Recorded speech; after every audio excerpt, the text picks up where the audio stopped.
All right, volume 2, Teach the Teacher. We got Matt here from Cleveland. No kidding, it was all of about 20 minutes ago that we were here. And this is volume 2. We've taken apart the clubs, and now we are into checking things to make sure that they're going to be assembled properly. So stay tuned for this. There's a bunch of information. We are going through all kinds of stuff on setting up to do the assembly next.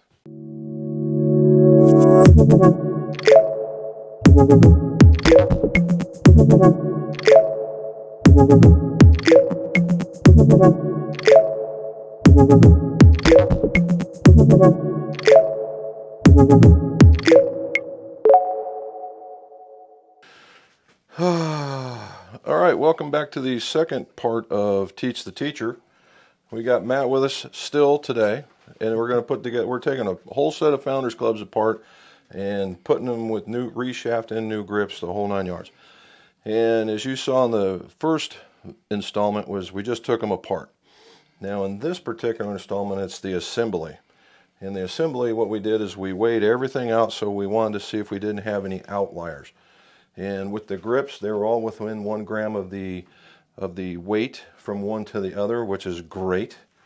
These guys were running pretty good. For the most part, they're all within 1 gram. It's actually kind of funny. The biggest shaft was the heaviest of them all. That's going to be okay. And then the other part is we wanted to check and we wanted to weigh to see, because these are older clubs, what the actual weight was, right? And what we want is about 7 grams, plus or minus a couple. Because a 2 gram, a massive shift, a 2 gram shift could be as much as 1 swing weight, right? So that's what we were looking for. Now, just for reference, today's 5-iron is around a 251, 252. These 5-irons are around 256, 258. So a little heavier. So it's a little higher, and that's just what they were because they believed that higher swing weights were better back in the day, and that's what they had to work with, because you were hitting True Temper DGs, you're hitting rifle shafts, you're doing that kind of stuff. Graphite really wasn't a thing because it wasn't very reliable. So the heavier the swing weight, the better it was. Well, now the new modern ball, the new modern swing, the new modern everything, it has to be lighter, quicker, faster. And so that's what we're seeing there. So we've put it all together. We've made sure that that's going to happen, and now we're going to start putting together. Now, frequency matching's out the door because these are taper tipped, so we're just going to make sure that they're in there and they're balanced well, and then take some kind of numbers. So we're making these 1.5 inches over, so the real trick is, will it be 1.5 inches over? And we're going to start with a 2. The first thing we want to do is make sure it's going to fit, and it doesn't. Okay, so now we got 2 things we got to do. Number 1, we got to measure. Let's make sure it truly is what we think it is. And we have 370, and it's 370 as opposed to that. So we got discrete length 370s. That's a whole different animal. Alrighty, so you get a choice. You get a choice. We can either bore these things out to accept these, or we can cone these down just a little bit in order to fit them. Bore them out. You want to bore them out? Because these will be the last shafts that go in them. So. Alrighty. So we're going to have to go over here. So we have to bore through to allow them to accept the 370. Correct. And these are forged, so they're going to be kind of soft. Yeah.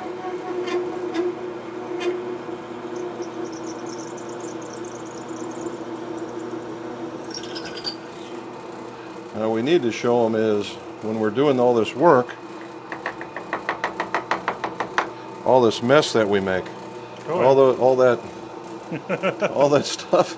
That was a lot of stuff that came out of there, wasn't there?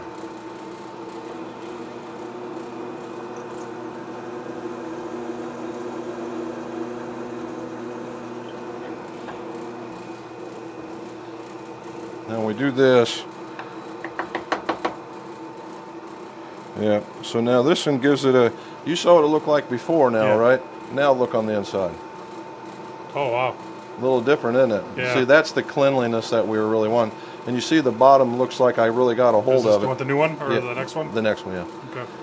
Okay. And now all of a sudden you can see, now we're really going to get a good bond. That's what I said.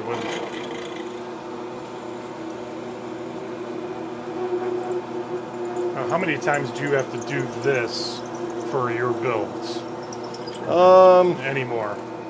Or Actually, it started becoming more.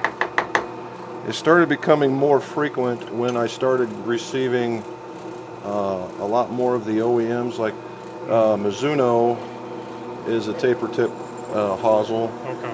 Strixon is a taper tip hosel. Some cases, Wilson it's in some now. It's taper tipped hosels, and although I'm told that taper tipped hosels are or taper tip shafts are the number one to be sold, you can see why. Because if you're doing a bunch of iron shafts and you don't want to have to mess with them, that's the way to go. Yeah. However, in my fittings, when we go through them, the shafts that I have, like some of the more top end, that's kind of these are just nicer in that they offer both a 370 and a 355 tip. Mm-hmm. And so depending on what's more important to the golfer, the feel, the flex, or something along that lines will determine what we want to build. And then you're just cutting all the way down? Yeah, so in a lot of cases, if you look at a taper tip versus a taper tip versus a parallel, so taper tip is literally, if you think about it as tapering in versus being parallel, in a lot of cases it's just the opening is just a hair smaller because of the slight tapering. But what we'll find out in a lot of cases, the actual taper of the taper tip is in the last 3/8 of the shaft. Really? Yeah. Now, was that something that you learned when you went through the learning process of this, or was this just through experience? Well, I've been privy to a couple of shaft classes when Rifle was doing frequency matching, that kind of thing. Mm-hmm. That they were telling us how shafts are constructed. You know, welded, swedged, the whole 9 yards, how they get their steps, and that topic comes into play quite a bit. Now, True Temper had a handful of classes, and to keep us informed of the product. And again, that comes up, and we get told about it then too. And funny enough, in some of the graphite, you get some of these informational sessions, and they talk about it as well. Now, would you say, because of the length of how we talked about the length of this hosel, mm-hmm. is it going to play similar to my Wishan? Probably not. You thought it was going to be different, or? Yeah, this one, because of the mech, I bet, and Wishan loves a center line, center of gravity. Yeah. This one's probably closer to the hosel. Okay. In fact, I got a little tool that'll show us. I'll show you here when we get done. And I would imagine they're all pretty much, until you get to your wedges, are pretty much going to probably be really close to the same spot. Now the only thing that's going to bring it back is the fact that the Founders Club has all that weight right here, and it may act as a counteract to the longer hosel. So I'm trying to remember, because I think I was more off the toe on these, on the irons. I was more right there. I'm trying to see the wear marks. Yeah, more off the toe. Similar wear marks. I showed you with the Wishans how I start here mm-hmm. and go to there. That's my wear mark pattern. Now the part that a lot of the guys out there that do this for a living are screaming at me right now because, Jim, you're not using any cutting oil. And they're right. I do have it here. If things get a little tense, I'll use it. It's very soft metal, though. Well, what it is, more so it's for the assembly phase. So if I was to put it in here, it would make short work of this. I go, and we'd be done. However, now you got oil in here. Yeah, you don't want. Now you got to clean the oil out. Oh. What do you clean the oil out with? Acetone. acetone is a competitor against the glue. Yeah. So if you got any residual in there, it doesn't want to adhere. So now you got to let it dry, and then you got to clean it out with a dry sump. So it's like this multi-step process to clean it up. And if you're doing a lot of these, where time is money, all of a sudden it's an issue. So I love seeing the wear marks. I have to say it's. So does that mean your golf swing, does it change over time in terms of that? I had the same wear marks on these clubs when I used them in high school than I do now. there you go. That's hilarious. So these were the other ones, this one and then that one. Mm-hmm. So all of them were going to be 270 or 370, you figured? They're all going to be like that. I would imagine in the day, again, in the day, standard 370 was not included in one because literally frequency matching was not a thing. Okay. And it was just really, really easy to make the same of everything from skews and all kinds of other ideas. Now let's try that all over again like we started off. There was a step out of that we weren't expecting. Look at that. Woohoo! Works in. All right. And it's a nice, if you feel, it's not flopping around. It's literally a nice tight fit. It's just real smooth. But you can still turn it, yeah. Yep. Okay. And what we're really looking for is, not like that. Okay. The fishing line basically is a substitute for the glue that we're going to use, right? Mm-hmm. In order to hold things on. Get it on there.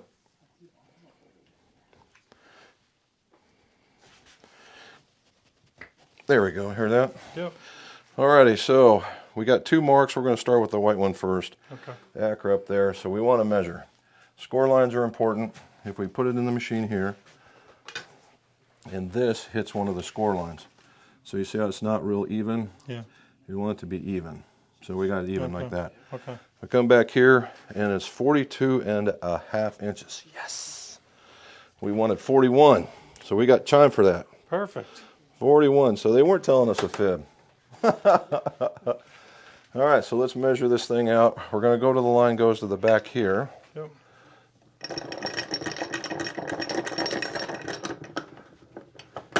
So now this is the flow process. Yeah, this is we're going to find the flex first. Okay. So it's 289. We'll do it again. 289 basically. Okay. So we'll write down 289. We can figure it out later. I'm a closer of the pen, sorry. That's all right. 289. So now the last thing is, you see how this thing? Yeah. It's pretty close. So flowing. This guy, Yep. that guy goes on there. Got your patent on that yet? No, that wouldn't be neat. And then we look at it. And you want it to go up and down. Yeah, and you see how it's making a circle? Yeah. So we don't like that. Let's try the red one. The red one. You saw it? There's the white. Always looking in the wrong Right spot. there. Yep. All right. Okay, so you want the red to be pointing up. At 12 o'clock. I like this stuff at 12. Okay. Oh, yeah. Look at that. Yeah. Okay. We're getting close. Yeah.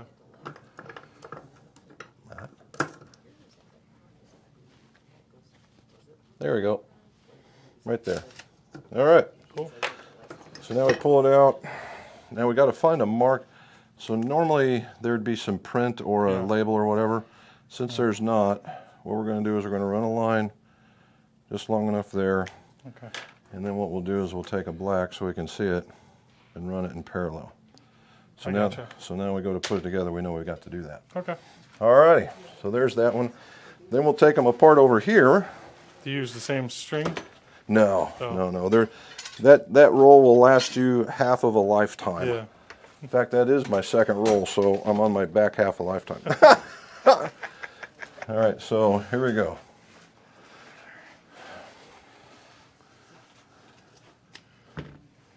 You take it, and what you're going to do is we'll go lay it over there a little bit more, so you have a little bit extra.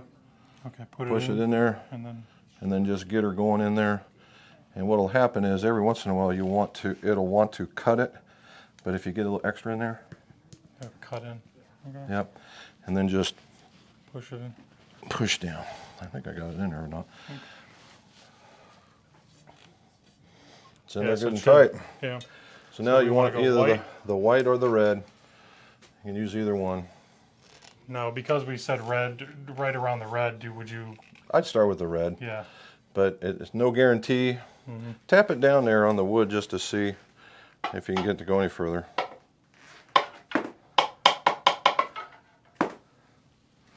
Think you got her? We're going to find out here real close, because if it doesn't come out 41 and a half, you know we're not in there all the way.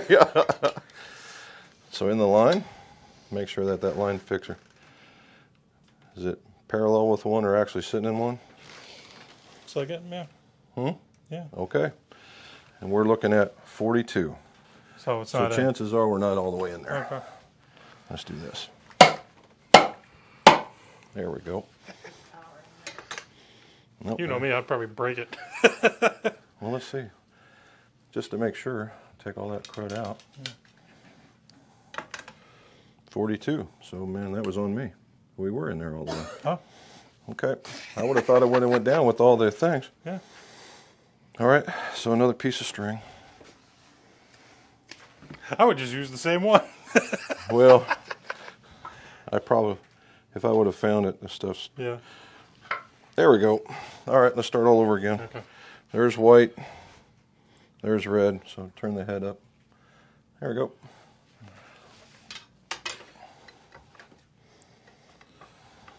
Got her? Oh, we need to be a little bit more parallel. So what this thing will do is Okay, this yeah, moves okay. in order to accept that. And what I do is I just use Okay. this. So you're pushing and lifting at the same time. Yeah, Okay. about like that. Okay. And then we measure to 40 and a half. 40 and a half. Alrighty, man. Let's see what we got.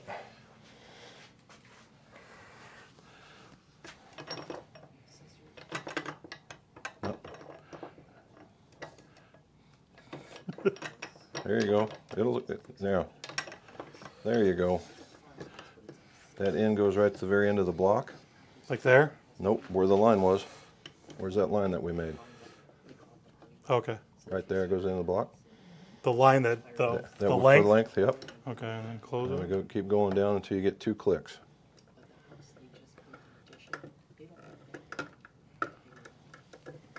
One more. 2. So what that is that's a clutch. That's Okay. a mechanical clutch up there that gives it a certain pressure, So so it's you the don't same pressure every same time. pressure every time, and you don't squish the shafts. Okay. Because there are some when these super light shafts, they're very, very, very, very, very, very thin walled. Okay. And if you go cranking down on like the air clamps, they don't know that, and you set them and they just go boom, and you could really hurt a shaft. All right, red button for reset, get us to 0. All right, and now we twang. 290, and do it again, or do you? Yeah, let's do it again, just to get another one. Nope, one more. We got the B run. It didn't like that. 290. All right, 290 it is. 290.5. So we'll call it 291. All righty. Cool. So now let's make a float. If you look at it, does it look like it's bouncing pretty good? Yeah, It's not too bad from over here. I'm looking this way of it. At the very end, it starts. So which way does it matter? Doesn't matter. Other one. I like the smaller one. Okay. And you put the red piece so that it's against the clamp wall itself, Like that. so it'll turn on.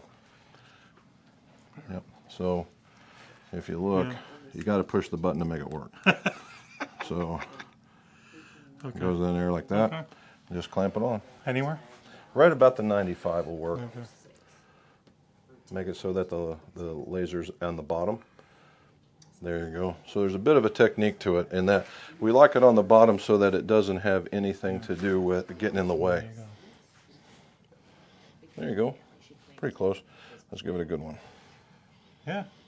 No, we're not quite, Not quite there. No, let's get a little bit. Just when they're small ellipticals, you're probably pretty close. Like that. Okay. See that? All right. So we're really close. Yep.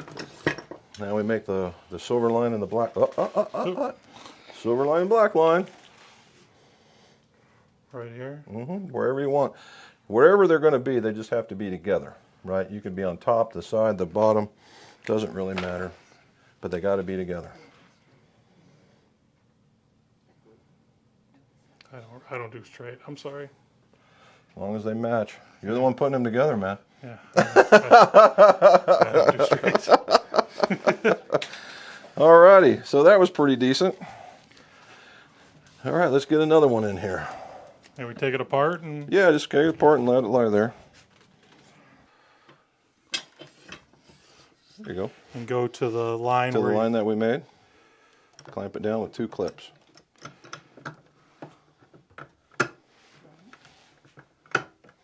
Reset. And twang. 294. 498, so we'll call it 295. Yep. 295 is a great number because we like working by 4s on this one. So if we look at this here, Yeah. this is lines of flex Okay. and the length versus frequency. So if you pick any one, it doesn't matter. If you start at 40 and this says it's 273 at 40, at 39 and a half, you go up 2 more lines and that would be 73, 75, 77. Okay. So 4 CPMs, and that tells us our flex. So we know that we're in line. This is, if we were to mark them, we'd They mark would be them on. Yeah. We'd mark them all the way up in here. Okay, make the line, and then we I'm will. not a straight line person. That's all right. As long as they 2 touch, you'll be good to go.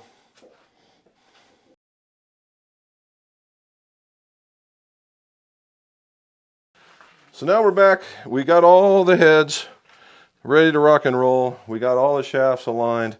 We did the flowing. We did the frequency. So what did you think, since this is you? I'm glad I don't have to do this. Yeah. Beginner is the understatement of where I am at in this process. So what we had to do is we had to find the flow. And as the clubs got heavier and they got more offset, then the alignment was easier to do. So we put silver lines on the shaft and we put black lines on the head so that they would match up when we go to do this. And we used the laser light just like you've seen me do in previous models or previous videos. And now we're up to the assembly phase. So the assembly phase is all about getting the areas that are going to glue prepped. Now we did the hosels by doing the reaming, and it's a nice clean, I mean there's no debris whatsoever. They're nice and silver. And now we got to get these roughed up so that the epoxy has places to grab a hold of so that they bond together. So we're going to go through this. I'm going to turn on the air. So what we're going to do is we're going to rest it on here so that we don't have to worry about this. And we're just going to gently go into it and rotate into it as it's turning this way. To keep dust control, we're going to turn this on. It's a lot better when you had the door closed. Get this thing going. Yeah, we move it. All right. So that's all it took to remove a little bit of the paint and get down to where the graphite was at. Now people say you got to totally 100% remove the paint. That is not true. What you have to do is get it so the surface will accept that. And what we did right here is fine. You can see where it's a little discolored. That's actually the remnants of the first layer of the paint or the primer. And then you get into the graphite portion of it. So that is more than okay. Alrighty, so now it's your turn. Do it without turned on, just so you get the feel for it. You go that way. Yep. And you see how I use the rest, makes it way more stable. And you're now using both hands. Yeah. And you're just going to lay into it just a little bit. Because you saw I didn't even move the... Okay. I mean, you can lay into it and make it go like that, but the idea is to let the tool work. Okay. Right, again, 1x42 belt running 1800 RPM. They make smaller ones that go faster. That removes more material quicker, so you have to have an even lighter touch. Now, I got you set up. This is kind of a worn belt so that we're not going to eat a whole lot. Alrighty, so we're going to get going. Just very lightly. And then work your way down. There you go. Perfect. Keep going. All right. So you see how it didn't take hardly anything to get there? Yeah. All right, and you work your way down to the end of that line because that represents the end of the hosel. Okay. So you're good with that. Okay. That's more than all right. Let's do another one. We're going to watch Matt get better as he progressively goes along. There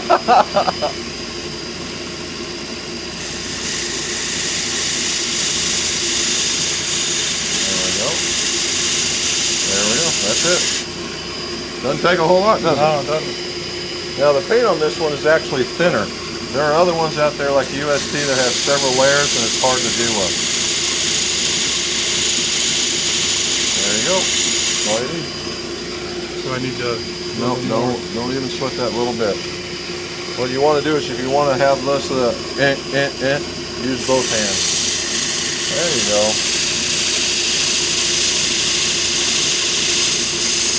That's it. So if you don't want it, because we already know that the fit is just right. Yeah. And so we're making it smaller, which means it's going to be a little looser, so we don't want to take off too much. There we go. There you go. That was cool. That was... So repetition that actually gets you the experience, and you start smoothing it out a little bit. And that just comes with time. Now look what it did to the belt. Remember how it looked like that? Yeah. And that's just time, that's overuse. And if we look at what it looks like when it's brand spanking new. Oh, wow. There's a ton of difference, right? And if you feel that, and you go and put your thumb on that, and you'll see the reason why I gave you that. Yeah. Because that one, and what happens, it really creates, in graphite, it literally create grooves, and you just barely have to touch it. A guy leaning into it, and you'd be halfway through everything, you'd create a shoulder. And that literally becomes a weak point, and that's not what we're looking for. Okay. All right, so the next thing we got to do is we got to pick out a ferrule. And they're 370, so we got black and we got chrome. You want black and chrome? I think the black and chrome would look cool. All right, black and chrome it is. So we need 11 of them. 2, 4, 6, 8, 10. Oh, I got close. There we go. Now we got those ferrules. So that he can take them home with him today. We're going to use the DP810, which is the tour glue, which gets done really, really fast. So we're going to make a bunch of small piles because we're probably only going to get 3, 3, 3, and 3. So we're going to look at maybe 4 piles. As you get quicker at it, we maybe will get to 4. Yeah. But as a whole, even the better guys only normally go to 3. If you really got it laid out just like we have here, and you're just moving and shaking and you don't do anything, you can get as much as 6. But being as how you're starting, we're not going to go there. We're only going to go to 3. Now what we need to do is set ourselves up for tape, because the idea here is we're going to put it together. We don't want any ferrule creep, so we want enough pieces of tape so that we can get there. We'll just put the 2, 4, 6, 7, 8, 9, 10, and 11. And then we're doing this ahead because this stuff dries so fast, everything has to be ready to go the minute that we start. Okay, so how do we do our glue? What I do is I cut up a shaft box that I get, and I make squares like this. If you're really wanting to, be the save environment kind of person, you can have a piece of small plexi or plastic that is very bendable. And once it's all dry, you just fold it and pop it off, and away you go. This is pretty small and innocuous on itself, so we let that go. We're probably going to need another tube here when I'm all done. All right, quick squeeze. In fact, boy called that one, I need a tube now. All right, so. How did you know that was in, just by feeling it? No, because of the length of that. Okay. So we got that. Next. Oh, man, can't shoot the trash ball. All right, so let's get ourselves some glue, which I keep in here. DP810. I keep it in the dark, I keep it cool, and I mark the dates so that I don't have something bad. All right, this is a 50-50 one, so we don't have to worry about too much. Now, does that come with that? No, you got to buy the gun separately. Okay. The gun can be as much as a couple $100 and as low as about $30. All right, this should be enough to get us where we need to go for the first couple. Centering beads. Yep. This we call quick centering beads. Just enough on top. I'm going to get a couple of these guys out here. Oh, I moved your... Sorry. Yeah, no, I did that. All right, 1, 2. I'm going to show you the first 3, and then we'll go. I'll cut you loose. Now, I've done this before. We've done this together. Yeah. Now that one you had time. That was, yeah. I'm gonna show you. But I moving think and it was the shaking. Golf Works glue that we used because it was Sally's clubs.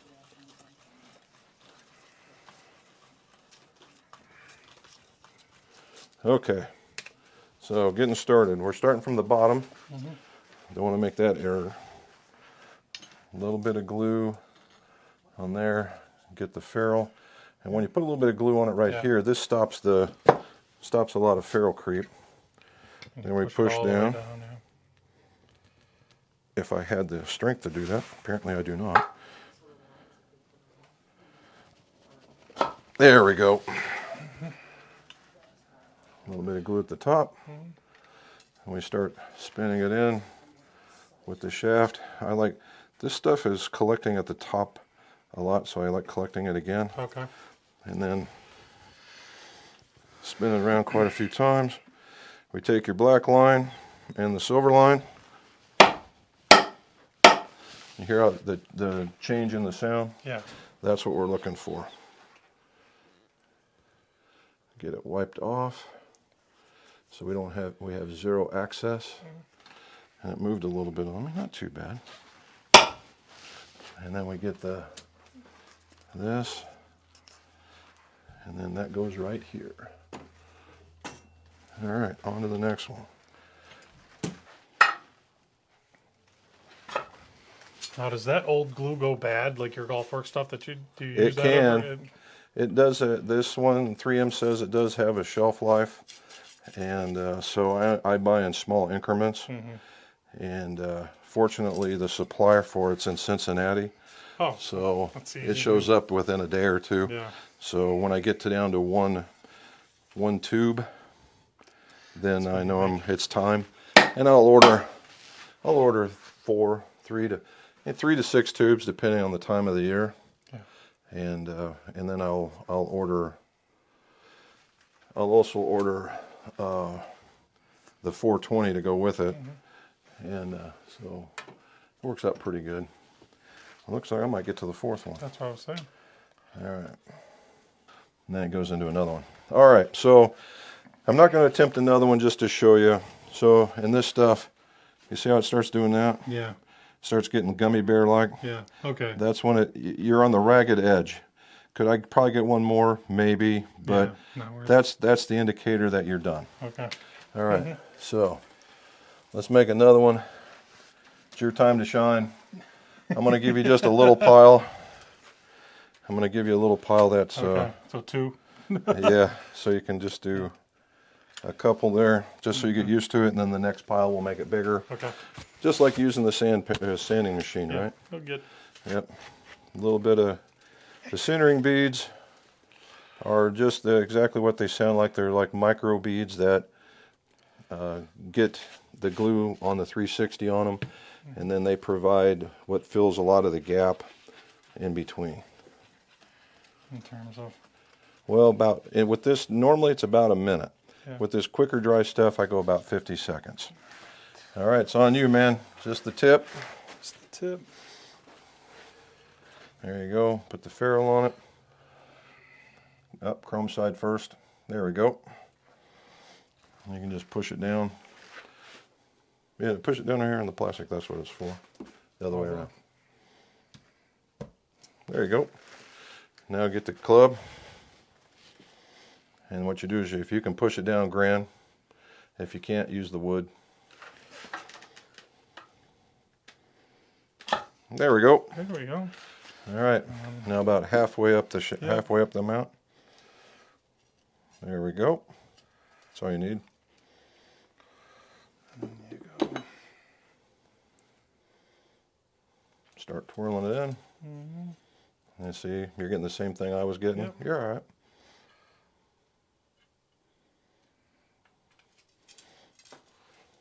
And you hear that little popping in there? That means it's actually getting down in there because it's relieving through the shaft. All right, spin it around. Yeah. Just keep on going. And Yeah, because you want to make sure it's distributed equally, right? yeah.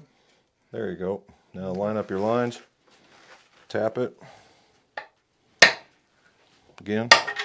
One more. There you go. See how that difference? Yeah. Wipe them down.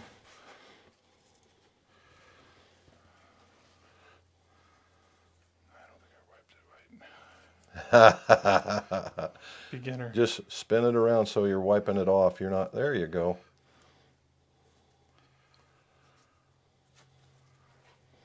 Okay, so we'll preserve the glue. I'll take the cleanup, and you get the next one. Okay.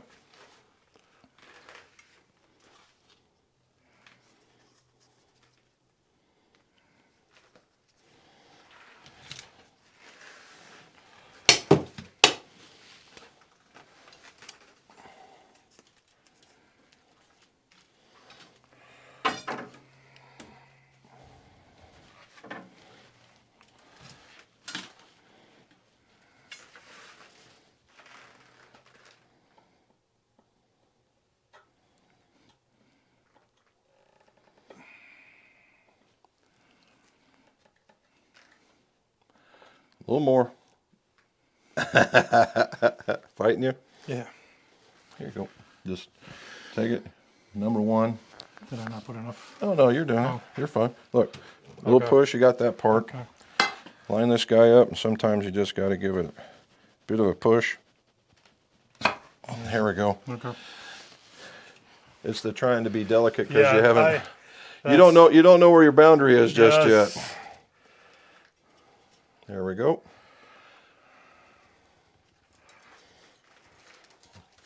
And see, I was trying to get gummy bear-like on you already. Yep. So we're going to get these two done, and we'll move on. Okay. Spin it around so you got 360 coverage all inside that hosel. There you go. Align your lines. Tap it down.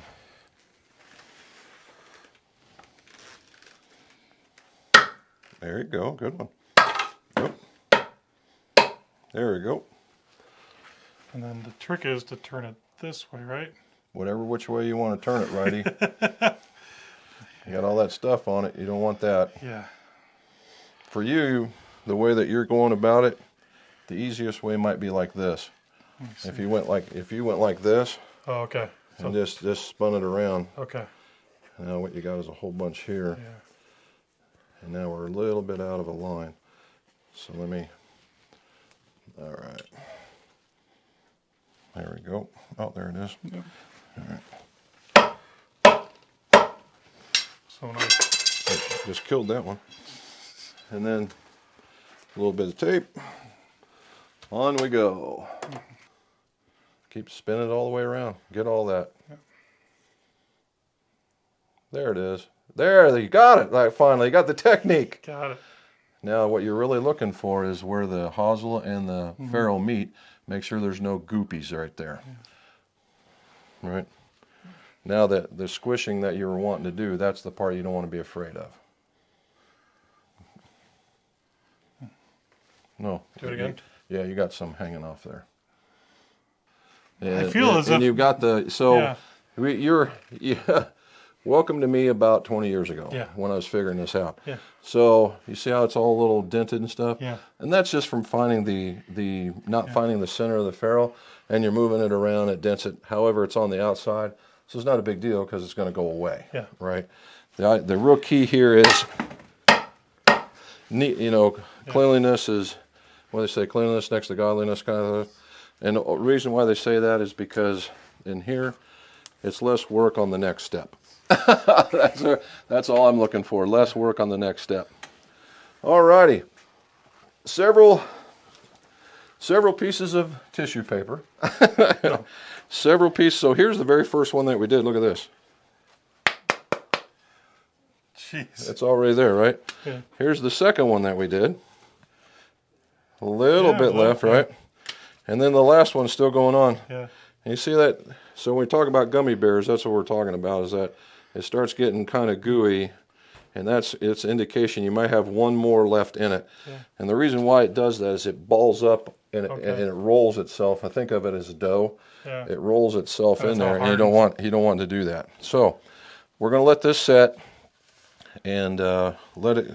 We're going to break for some lunch, and we're going to let this thing harden up. When it's hardened up, we'll start working on the ferrules for volume 3. All right, so Awesome. let's join us then.